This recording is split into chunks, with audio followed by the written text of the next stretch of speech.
My name is Sam, and I would like to show you some features of Zoom and how you can use Zoom along with other programs to help facilitate conversation in science and in other subjects through this virtual space.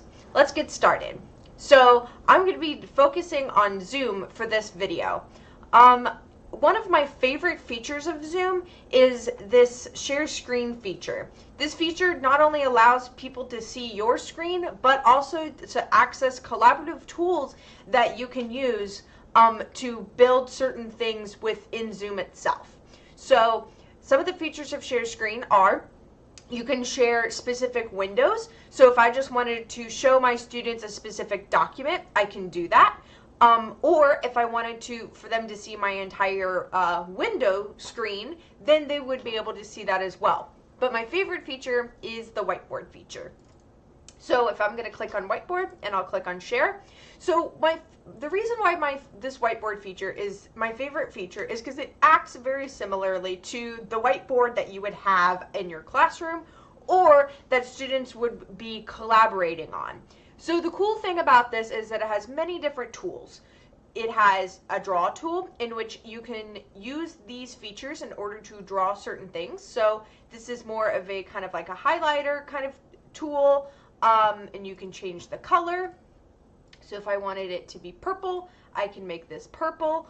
You can also do more pencil-like drawings. The really nice thing about this is that students can use this feature in order to model. So if I wanted to model, say, a tanker car imploding, so here's my little mock-up of a tanker car, or if I wanted to draw molecules or, different chemical arrangements, I would be able to do that as well.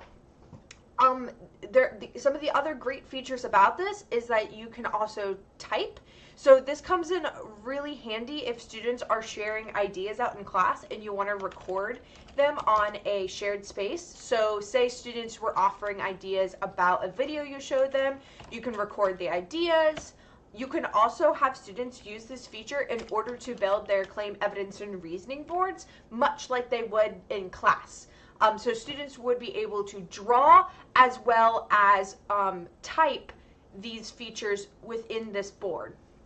Now, you may be thinking to yourself, how are students able to do this? Well, because I am the one sharing the screen, you cannot see that button, but on your student's Zoom screen, it shows a Zoom feature where it would say Sam Skrob is screen sharing. And then instead of stop share, it would say advanced options. Students are able to click on that and then choose the annotate button. And so with this, students are also able to annotate this whiteboard along with you or along with other students. So one thing that is really helpful with this is you are also able to erase things. So if you make a wrong note or mess up on something, you can change it. You can also add stamps. You can change color by clicking on the format or the width of the line. And then you can also save. So this comes in handy if students are using this as a whiteboard and putting their CER on it, or they're using it to model a phenomenon. They can save and it gets downloaded directly to their computer. Also, alternatively, they can screenshot this screen and then upload it somewhere. One important thing that to make sure that you do before you allow students to share their screen is that you, besides making them hosts or co-hosts, you can click on this little caret symbol under share screen, and it gives them different sharing options. So if you wanted to click on advanced sharing options, you can choose only host or all participants. So this opens up the opportunity for other people besides you as the host to share their screen. So you may be wondering, how does this work if students are in breakout rooms? So breakout rooms are another one of my favorite features. So breakout rooms are very useful if you want students to work in small groups on projects or answer questions. So you can add rooms And because I'm the only person in this Zoom meeting, you can only see me.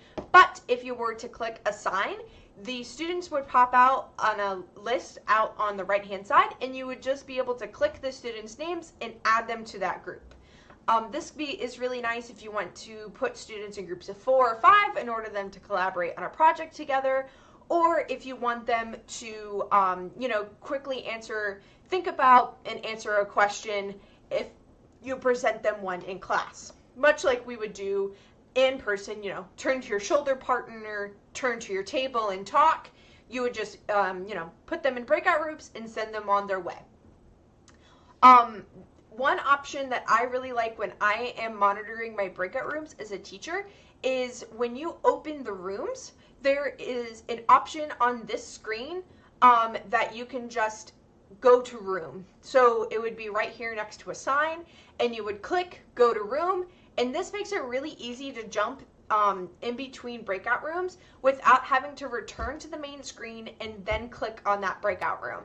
So this makes it very easy as a teacher to monitor student conversations and to be able to ask them questions as they are collaboratively working. Within this breakout rooms, students do have access to the share screen feature, and so they can collaboratively work on those whiteboards that I showed you earlier. Now, just some options that you can have in your breakout rooms. You can set timers for your breakout rooms so that students know that they have only 15-20 minutes to work on something. This is really great for pacing. Instead of, you would write the time of completion on the board, or, have a timer on your smart board to be able to show students how much time they have left to work. This is a feature that you can use to hold students accountable to the time and to make sure that you get all of the things you need to get done within your class period. You can also get notified when that time is up. It'll pop up in the middle of your screen and let you know. And then you can control how long it takes for the time that you hit close all rooms and everyone is automatically sent back into the main room. Those are just some helpful features that you can use in order to monitor how your breakout rooms are run. And then one of the favorite way that I like to do different, claim evidence reasoning questions, or even sharing student work with each other, is integrating Zoom with Google Slides. So Google Slides is just the Google version of PowerPoint, and it is very useful because it gets saved in real time, and people can work on it all at once. So what I like to do is, I will pull up my Google Slides. And one of the really nice things about this is that you can use it as a whiteboard feature in itself, that students can collaboratively work on these things in real time with each other, or you can use it as a presentation tool for students to share out their work with each other. So in this example that I'm showing you now, students were tasked with given a set of random dinosaur bones. They were tasked with using their own knowledge of how organisms look and their skeletal arrangements to try to figure out the best way to arrange these bones to make sense, and then draw from that what they think this dinosaur did when it existed in the past. So students work together collaboratively through this Google slide. Because all of these little bones I made into pictures so that they can move them around. And then they set up their claims, evidence, and reasoning in the notes section of this Google slide. That way that they didn't have to insert it in a text box on the actual slide itself and be able to have all the room they needed to set up their bone arrangement. I find that really useful if you are having some sort of evidence as far as a picture or a table or a graph. Students are able to use the slide itself in order to make those things, and then they can put their claim, evidence, and reasoning in the notes section itself. One really useful thing I like with using Google Slides is that everyone can have access to it. So what I like to do is I share the Google Slides and I click copy link, and then I put the link in the chat. So I've inserted the link here in the chat. I just copy pasted it. Now all my students can click on that link and immediately access this Google Slide presentation. I tell students your Google Slide number is your breakout group number, or you can put students' names on the slides, whatever is easiest for you and what works for your students. One thing that there's pros and cons to using this. One pro is that you are able to still facilitate these kind of round robin discussions that we had when we were in person. So students, a lot of times once they finish their scientific argument, they would prop it up on a board, and students would rotate around the classroom talking to each other and sharing their ideas. Now that is still able to be facilitated in this, but in order to do that, you can do that through the comments feature on Google Slides. So what thing I like to do is you can right click on the slide and click comment, and then this way you can add different things like, you have students add comments about the argument, tell them that it may not make sense or it does make sense. One kind of scaffolding tool that teachers like to use when students are getting used to this is glows and grows. So glow is one thing you liked about their argument, their model, their explanation, anything, and then grow is one thing that you would have liked to seen in that argument, or one thing that you think would have made it better. So my glow and grow for this particular model was, I like the evidence that this group brought up, but I would have liked to see more reasoning linking back to a skeletal resource manual that these students used. One con that some teachers may see about this is that students aren't able to talk to the students, aren't able to talk to each other if they have questions about their argument. But I think that this may actually be a pro, because it makes sure that students articulately write out their scientific arguments to make sure that there's no confusion. There's also a scribble feature within the Google Slides itself. So students can actually use, they can insert images, they can insert text boxes, shapes, and they can insert different lines. So students are actually able to draw within Google Slides itself. It is a little more difficult because every time you unclick your mouse, you have to go and re-click the scribble and then redo it again. So it just gets a little annoying. So that is why the whiteboard feature can be very beneficial in the sense that it's easy and it's integrated and it's simple to use.